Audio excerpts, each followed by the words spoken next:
Hey, what's going on, guys? This is Philip Battison. Welcome to my channel. Welcome to my closet. I'm here to talk to you about this guy right here, the Dji Phantom 2 with H3 3D gimbal. It's an amazing device, and I've had so much fun with it so far. Every time I take it out to fly, it amazes me. However, I've had a few incidents I'd like to go over. Anybody learning how to fly should know of a few things. What not to do, what to do, all that stuff. My very first incident was having it fly in a field with no GPS. I was freezing outside and I decided, let's just fly it.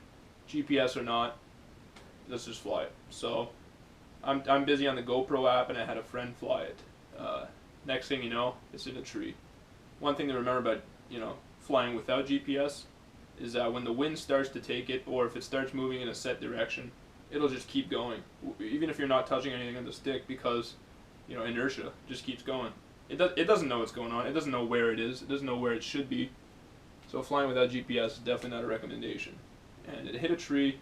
It fell for probably about 5 seconds, straight, maybe 3.5 seconds straight, landed in a snowbank. So before you get impatient with it, turn GPS on, calibrate it, look that up online. It's not too difficult, and it's definitely worthwhile. For anybody that doesn't understand how GPS works, here's a clip of me here pushing the drone. Now it will stay in a set area due to satellites. It knows where it should be, and it tries its very best to stay within that area. So that's me pushing it, and it's not going anywhere. It's not budging. My second incident was with my good friend of mine. He told me, you understand how GPS works, you know how to fly it, you're good at this, so fly it inside. And as soon as it takes off, I just see it start going towards the wall. And I figured, GPS was going to be pinpoint accurate. It's not pinpoint. It's generally, the drone's going to generally stay within an area, and it will sway towards different directions. I had the drone start going towards the window there, and I just said, cut. I just cut the engine, and by doing that, it kind of gave it the extra push for it to hit the wall, and that's why I had a propeller broke there. My friend was thankfully ready to catch it, which is what I told him to do. I said, if anything goes wrong, catch it. The third incident is, I think, this is the game changer for me. This is the reason why I don't want the Dji Phantom 2 anymore. With H3 3D gimbal, I wish I had gone with the Vision Plus. And this is what I'll explain to you why it's like that for me. It might not be that way for you. So now you can weigh your pros and cons. I already had the GoPro. Great idea to get the H3 3D gimbal. Just put it right on and fly. Now when I went camping here, I decided to have the GoPro app stream to my controller. The GoPro app streaming from the GoPro to my phone, which was mounted to my controller, which I had not known actually interrupts the signal that is being sent to my drone to tell it how to fly, what to do, everything. So without knowing that, I sent it above these trees in a nice open area, and I had a signal disconnection where I could see it. I saw the light go yellow, which means I lost GPS signal, and all of a sudden it lost signal with my controller. Now, it decided to start landing. When it loses signal in your controller, it will decide to start landing. But I assume because it lost signal with GPS while it was above the trees, it reset its home point to somewhere different. And for those of you who don't understand what the home point is, usually when you start flying with GPS, it will set that part, like right where you took off, as its home point. So if anything goes wrong, it will try to come back and land right at that spot. So since it disconnected with my controller in the air, it also was being told, use GPS, don't use GPS. I don't know what it was being told, but it disconnected from GPS, and I assume reset its home point because it decided to start landing far off into a tree. And of course, when it hits a tree, it's not really the contact that damages it, but it stops the propellers from spinning. And if the propellers are not spinning, it's just going to start falling.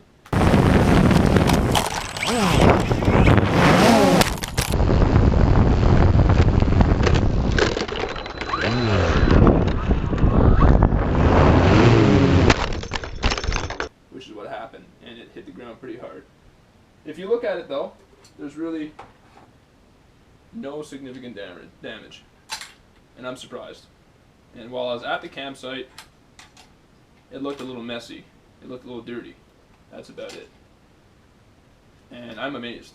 So I'm just trying to tell you here, the reason why I want a video downlink, which is what I was using my GoPro app as, was so that I could see what the camera sees. So if I want to get into making films this summer, but I want to send my drone sometimes somewhere where I can't see it. Although that's not recommended, sometimes you got to risk it for good shots. And I'm not trying to do this around people's homes. I'm not trying to fly this up to someone's window while I can't see the drone. That's not my intentions. It's to, send it off above some trees where sometimes you get a little risky and you don't see it because you can see what the camera sees. But with the Phantom 2 here with H3 3D gimbal, you're just going to be streaming it on the same frequency that your controller is sending the signal to your drone. That's on 2.4 gigahertz, I believe. That they interrupt each other. So with the Vision Plus, the controller I think sends it on its signal on 5.3 gigahertz, while it's being streamed on 2.4. So you have no signal interruptions, and you can get a nice clean stream. Which DJI gives out apps for Android and iOS, so that you can stream your video. You can actually tell the drone where to fly. That's why the Vision Plus is more expensive. You have more options. You can tell when to start recording. You can tell it to fly from point A to point B on a map on your phone. You don't get that with the H3 3D gimbal. If you have a GoPro and you want to fly a drone like I do, it was a good option for the start. Now I want to get more into film, and I want to be able to see what the camera sees without having to buy all this video downlink gear to add to my drone only to see that fall out of the sky. You know what I'm saying? I also had amazing times with the drone, flew at places, just like, I had a great time sitting in a car with a friend, flying it while he's driving and I'm sitting in the passenger seat flying it. It feels like a real life video game. Just stuff like that makes me smile, makes me have a great time.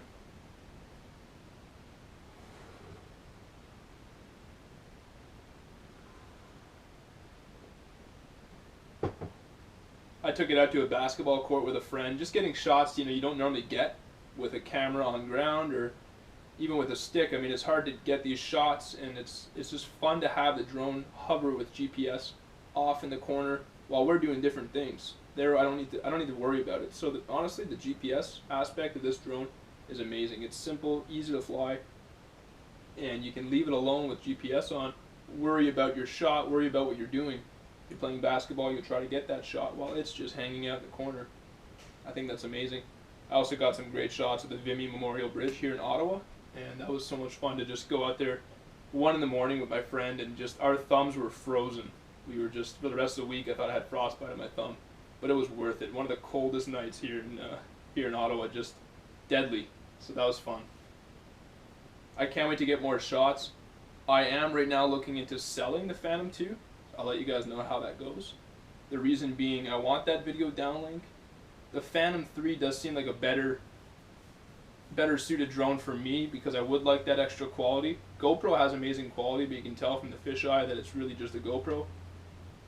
But either way, I'm looking forward to what the summer has in store, and I want you guys to look forward to more videos from me, because that's going to be one of my on my to-do list for sure this summer. It's just to make some short films that really kind of drive you and inspire you for something cool. I want to get out there camping, do more cool stuff. Hopefully there won't be too many crashes. So thanks so much for watching, guys. Keep in store for what I got, and go buy yourself a Phantom 2 or give me a call. Take care. Thank you.